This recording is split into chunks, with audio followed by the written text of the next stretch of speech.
Assalamualaikum anak-anak, bagaimana kabar kalian hari ini? Semoga kita semua dalam keadaan sehat walafiat, amin.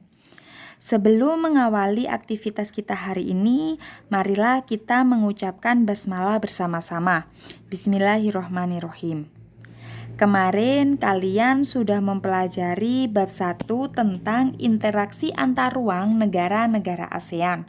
Bahkan kalian juga sudah selesai mengikuti penilaian tengah semester. Semoga kalian mendapatkan hasil yang memuaskan ya. Hari ini materi yang akan saya sampaikan yaitu bab 2 tentang pengaruh interaksi sosial terhadap kehidupan sosial dan kebangsaan. Sebelum melanjutkan pembahasan kita hari ini, siapkan alat tulis kalian supaya kalian bisa mencatat informasi penting. Apabila sudah siap, kita mulai pembahasan berikut ini. Bab 2, pengaruh interaksi sosial terhadap kehidupan sosial dan kebangsaan, di mana di dalam bab 2 ini ada 4 materi yang akan kita bahas. Yang pertama yaitu mobilitas sosial, kedua pluralitas masyarakat Indonesia, ketiga konflik sosial, dan yang keempat yaitu integrasi sosial. Di sini keempat materi ini tidak kita bahas bersama-sama. Yang pertama yang akan kita bahas yaitu tentang mobilitas sosial. Tujuan pembelajaran kita hari ini, yang pertama, kalian diharapkan mampu menjelaskan pengertian mobilitas sosial. Kedua, mampu mengidentifikasi bentuk-bentuk mobilitas sosial. Ketiga, mampu menganalisis faktor-faktor pendorong dan penghambat mobilitas sosial. Keempat, mampu mengidentifikasi saluran-saluran mobilitas sosial, dan yang terakhir yaitu mampu menganalisis dampak mobilitas sosial. 1. Pengertian mobilitas sosial.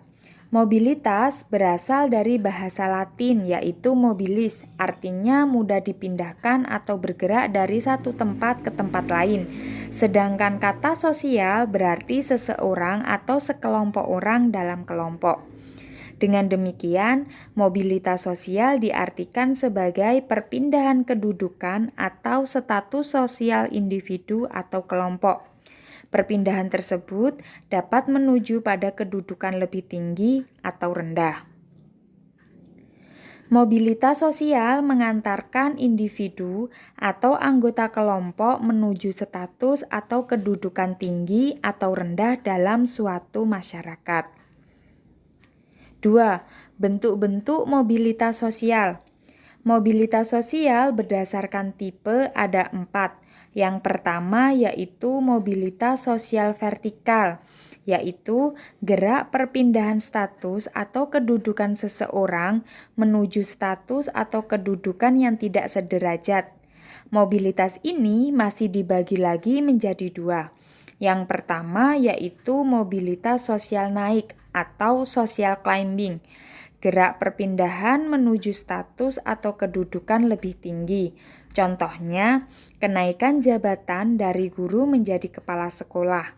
Atau contoh lain, kenaikan jenjang pendidikan dari SD, SMP, SMA, hingga perguruan tinggi. Mobilitas sosial turun atau social sinking, gerak perpindahan menuju status atau kedudukan lebih rendah. Contohnya, pencopotan gelar seseorang akibat pelanggaran. Atau contoh lain, seorang karyawan mengalami PHK atau pemutusan hubungan kerja. Mobilitas sosial yang kedua yaitu mobilitas sosial horizontal, yang bisa diartikan sebagai gerak perpindahan status atau kedudukan seseorang menuju status atau kedudukannya sederajat. Contohnya, Pak Dedi penjual mie ayam, lalu ia berganti profesi menjadi penjual soto. Mobilitas sosial yang ketiga yaitu mobilitas sosial lateral atau mobilitas geografis, yang bisa diartikan sebagai perpindahan atau pergerakan penduduk dari satu wilayah ke wilayah lain. Mobilitas ini juga masih dibagi menjadi dua. Yang pertama, mobilitas sosialateral permanen, perpindahan individu atau kelompok dari satu wilayah ke wilayah lain yang bersifat menetap. Contohnya, migrasi nasional atau biasa disebut dengan transmigrasi dan migrasi internasional. Yang kedua, mobilitas sosialateral tidak permanen, yaitu perpindahan individu atau kelompok dari satu wilayah ke wilayah lain yang bersifat tidak menetap atau sementara. Contohnya, forensen, weekend, dan evakuasi. Apakah kalian sudah tahu apa itu pengertian forensen, weekend, dan evakuasi? Forensen yaitu orang yang tinggal di desa tetapi bekerja di kota sehingga setiap hari mereka pergi dan pulang dari desa menuju kota. Weekend yaitu perginya penduduk untuk mencari tempat peristirahatan pada akhir minggu. Sedangkan evakuasi yaitu perpindahan penduduk karena gangguan bencana alam atau keamanan. Mobilitas sosial berdasarkan tipe yang terakhir yaitu mobilitas struktural yang disebabkan oleh inovasi teknologi, urbanisasi, pertumbuhan ekonomi, peperangan, dan kejadian-kejadian lain yang mengubah struktur dan jenis kelompok-kelompok dalam masyarakat. Misalnya saja, berubahnya pekerjaan masyarakat dari agraris atau pertanian ke industri. Bentuk-bentuk mobilitas sosial yang kedua yaitu berdasarkan ruang lingkupnya. Berdasarkan ruang lingkup ini masih dibagi menjadi dua loh. Yang pertama yaitu mobilitas antar generasi, yaitu perbedaan status yang dicapai dari seseorang dari status orang tuanya. Mobilitas ini dapat terjadi dua bentuk. Yang pertama, mobilitas antar generasi ke atas. Misalnya saja anak seorang petani yang menjadi dokter. Yang kedua, mobilitas antar generasi ke bawah. Misalnya seorang anak menjadi karyawan, sementara ayahnya seorang pengusaha yang memiliki banyak karyawan. Mobilitas intragenerasi mengacu pada mobilitas sosial yang dialami seseorang selama masa hidupnya. Mobilitas ini juga dapat terjadi dua bentuk. Yang pertama, mobilitas intragenerasi ke atas. Misalnya, pangkat naik dari golongan 4A ke golongan 4B. Yang kedua, mobilitas intragenerasi ke bawah. Misalnya saja, pangkat seorang prajurit yang diturunkan karena melakukan pelanggaran. Dari sini, apakah kalian sudah tahu bedanya? Kalau sudah, kita lanjutkan ke pembahasan berikutnya. Yang ketiga, yaitu faktor pendorong dan penghambat mobilitas sosial. Kita bahas satu persatu. Yang pertama mengenai faktor pendorong mobilitas sosial. Ada 10 faktor. Yang pertama, faktor kependudukan atau demografi. Semakin padatnya jumlah penduduk, maka semakin berkurangnya lahan pekerjaan dan permukiman. Hal ini mengakibatkan seseorang berpindah ke tempat yang lain. Yang kedua, status sosial. Status sosial berhubungan erat dengan orang tua. Ia tidak akan berpikir bahwa orang tuanya miskin atau kaya, karena ia tidak bisa menolak kedudukan orang tuanya. Jika ia merasa tidak puas dengan status sosial orang tuanya, maka ia berusaha keras agar mendapatkan kedudukan yang lebih tinggi. Yang ketiga yaitu faktor struktural. Struktur masyarakat Indonesia sangat terbuka. Faktor struktural adalah jumlah relatif dari kedudukan tinggi yang bisa dan harus diisi serta kemudahan yang memperolehnya. Misalnya, ketidakseimbangan jumlah lapangan kerja yang tersedia dibandingkan dengan jumlah pelamar kerja. Adapun yang termasuk dalam cakupan faktor struktural antara lain struktur pekerjaan, perbedaan fertilitas atau angka kelahiran, ekonomi ganda, dan penunjang dan penghambat organisasi. Yang keempat yaitu faktor individu. Faktor individu adalah kualitas seseorang yang mencakup perbedaan kemampuan individu, orientasi, sikap yang mempengaruhi kedudukan seperti pendidikan dan kebiasaan kerja serta pola penunda kesenangan. Yang kelima, pekerjaan yang beragam. Sebagai contoh, masyarakat di pedesaan memiliki jenis pekerjaan lebih sedikit sehingga mobilitas sosialnya sangat rendah. Sebaliknya, di perkotaan tersedia berbagai jenis pekerjaan sehingga berdampak pada tingginya tingkat mobilitas sosial masyarakat. Faktor yang keenam yaitu faktor keinginan melihat daerah lain. Di sini berpindahnya seseorang menyebabkan mobilitas sosial secara geografis, misalnya saja penyebaran agama, pariwisata, studi banding, atau kunjungan kerja.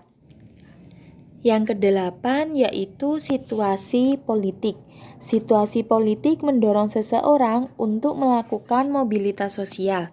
Jika suatu negara dalam kondisi tidak kondusif, maka mendorong seseorang untuk melakukan mobilitas sosial. Yang kesembilan yaitu kemudahan dalam akses pendidikan. Lembaga pendidikan disebut sebagai social elevator karena memberi kesempatan setiap orang mendapatkan kedudukan yang lebih tinggi. Melalui pendidikan, pengetahuan dan keterampilan seseorang dapat berkembang. Seseorang mudah melakukan mobilitas sosial dengan berbekal pengetahuan yang dimilikinya. Dan yang terakhir yaitu penundaan kepuasan. Di sini contohnya yaitu seorang pelajar yang mengalokasikan uang jajannya untuk ditabung demi membiayai keperluan pendidikannya pada masa mendatang. Sehingga uang tabungan tersebut dapat digunakan untuk biaya masuk ke jenjang yang lebih tinggi. Itulah faktor pendorong dari adanya mobilitas sosial. Apabila ada faktor pendorong, berarti ada juga faktor penghambatnya. Faktor penghambat mobilitas sosial di sini ada 7. Yang pertama yaitu diskriminasi kelas. Diskriminasi adalah pembedaan perlakuan terhadap sesama. Diskriminasi dapat berdasarkan warna kulit, suku bangsa atau etnik, agama, ataupun kemampuan dalam bidang ekonomi. Individu atau kelompok yang mengalami diskriminasi akan terhambat melakukan mobilitas sosial. Yang kedua yaitu kemiskinan. Kemiskinan menggambarkan kondisi kekurangan ekonomi atau finansial yang dialami oleh seseorang. Kemiskinan menyebabkan seseorang memiliki keterbatasan dalam melakukan mobilitas sosial. Yang ketiga yaitu perbedaan jenis kelamin. Perbedaan jenis kelamin dalam suatu masyarakat akan sangat berpengaruh dalam meningkatkan kesetatusannya. Misalnya saja, seorang pria kedudukannya akan lebih tinggi daripada seorang wanita. Seorang wanita terkadang selalu terpinggirkan karena wanita dianggap sebagai kaum marginal. Yang keempat yaitu jumlah keluarga yang banyak. Masyarakat yang memiliki banyak anggota keluarga relatif sulit melakukan mobilitas sosial. Keluarga dengan anggota banyak cenderung kurang memberi perhatian pada peningkatan kedudukan atau status sosialnya. Yang kelima yaitu perbedaan ras dan agama. Dalam sistem kelas tertutup, tidak memungkinkan terjadinya mobilitas vertikal ke atas. Dalam agama, tidak dibenarkan seseorang dengan bebas dan sekehendak hatinya berpindah-pindah agama sesuai keinginannya. Faktor penghambat yang keenam, yaitu pengaruh sosialisasi yang kuat. Sosialisasi yang sangat kuat dalam masyarakat akan menghambat proses mobilitas sosial dalam masyarakat tersebut, terutama berkaitan dengan nilai-nilai dan adat yang berlaku dalam masyarakat. Dan yang terakhir yaitu situasi politik yang tidak kondusif. Kondisi ini dapat disebabkan faktor perebutan kekuasaan atau hilangnya sosok pemimpin yang disegani. Akibatnya, masyarakat cemas dan khawatir mengenai kondisi keamanan. Kondisi ini menyebabkan masyarakat sulit melakukan mobilitas sosial. Itulah faktor pendorong dan penghambat dari mobilitas sosial. Yang keempat, mengenai saluran-saluran mobilitas sosial. Bagaimana seseorang itu melakukan mobilitas sosial? Mobilitas sosial itu dapat dilakukan melalui interaksi sosial dalam lembaga-lembaga sosial. Dengan demikian, lembaga-lembaga sosial merupakan saluran mobilitas sosial. Secara umum ada 8 lembaga saluran mobilitas sosial. Yang pertama yaitu lembaga keagamaan. Lembaga keagamaan ini bisa digunakan untuk meraih kedudukan yang lebih tinggi dalam masyarakat. Yang kedua yaitu lembaga pendidikan. Lembaga yang menjadi tempat berlangsungnya proses pendidikan yang bertujuan untuk mengubah tingkah laku manusia menuju arah yang lebih baik. Ketiga, perkawinan. Dalam kaitannya sebagai saluran mobilitas sosial, perkawinan dapat meningkatkan derajat seseorang. Misalnya saja, orang miskin menikah dengan orang kaya. Lembaga yang keempat yaitu militer dan kepolisian. Melalui lembaga ini, seseorang bisa meningkatkan kedudukan atau statusnya di masyarakat. Yang kelima, lembaga ekonomi. Dalam kaitannya sebagai saluran mobilitas sosial, lembaga ini dapat meningkatkan status sosial seseorang melalui penghasilan dan jabatan. Yang keenam, organisasi profesi. Seseorang yang bergabung dengan suatu organisasi profesi dapat meningkatkan kedudukan atau status sosialnya dalam masyarakat, misalnya saja IDI, Ikatan Dokter Indonesia atau PGRI, Persatuan Guru Republik Indonesia. Yang ketujuh yaitu lembaga politik. Sebagai saluran mobilitas sosial, lembaga ini mampu mewadahi tiap orang untuk meningkatkan status sosialnya. Dan yang terakhir yaitu organisasi keolahragaan. Seseorang bisa meningkatkan status sosialnya melalui bidang olahraga. Ya, misalnya saja kalian berminat mau menjadi seorang atlet olahraga. Yang terakhir yaitu dampak dari adanya mobilitas sosial. Dampaknya di sini ada 2. Yang pertama yaitu ada dampak positif dari adanya mobilitas sosial. Yang pertama yaitu memotivasi seseorang untuk lebih maju. Untuk meraih kedudukan atau status sosial tinggi dalam masyarakat diperlukan kemampuan dan kompetensi tertentu. Kemampuan dan kompetensi merupakan modal seseorang untuk bersaing dengan orang lain. Sehingga persaingan ini mendorong seseorang lebih maju jika tidak ingin tersingkirkan.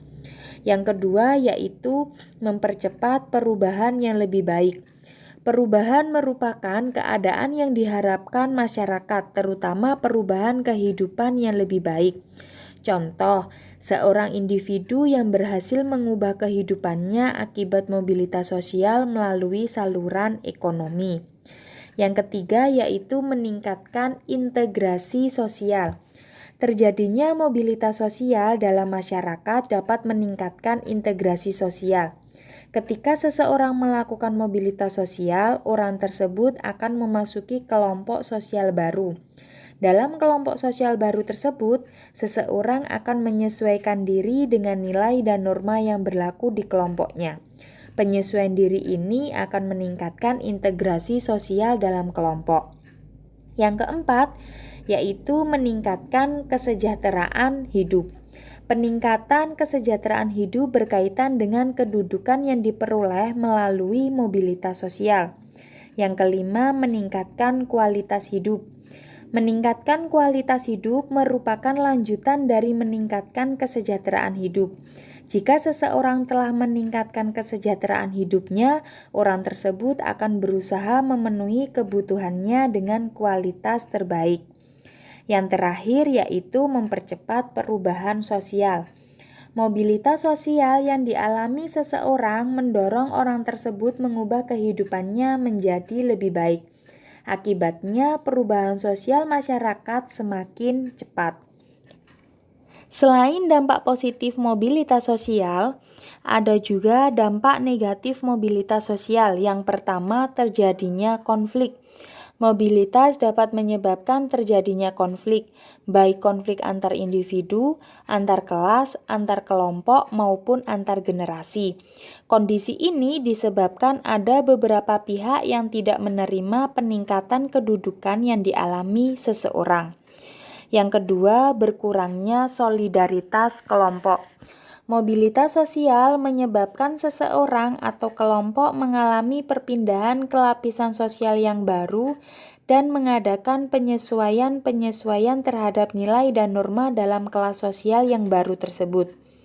Penyesuaian tersebut dilakukan dengan harapan agar seseorang atau kelompok bisa diterima sebagai bagian dalam kelas sosial yang baru. Hal tersebut menyebabkan rasa solidaritas atau kesetiakawanan seseorang atau kelompok berkurang terhadap kelas sosial yang lama. Dan yang terakhir yaitu timbulnya psikologis. Mobilitas sosial juga berdampak negatif pada kondisi psikologis seseorang. Dampak negatifnya antara lain sebagai berikut. Timbulnya ketakutan, kegelisahan atau kecemasan pada seseorang yang mengalami mobilitas menurun. Yang kedua, timbulnya gangguan psikologis apabila seseorang turun dari jabatannya yang disebut post-power syndrome. Dan yang ketiga yaitu timbulnya frustasi atau putus asa dan malu bagi orang-orang yang ingin naik ke lapisan atas namun tidak dapat mencapainya. Nah, itulah sedikit penjelasan mengenai mobilitas sosial. Semoga dengan penjelasan ini kalian sudah lebih paham apa itu mobilitas sosial. Dan jangan lupa untuk kalian semuanya tetap giat belajar supaya kalian mendapatkan bekal dalam melakukan mobilitas sosial di kehidupan sehari-hari. Terima kasih atas waktu yang sudah kalian berikan. Semoga apa yang saya sampaikan bisa bermanfaat. Kita bertemu lagi di pertemuan yang akan datang. Saya akhiri. Wassalamualaikum warahmatullahi wabarakatuh.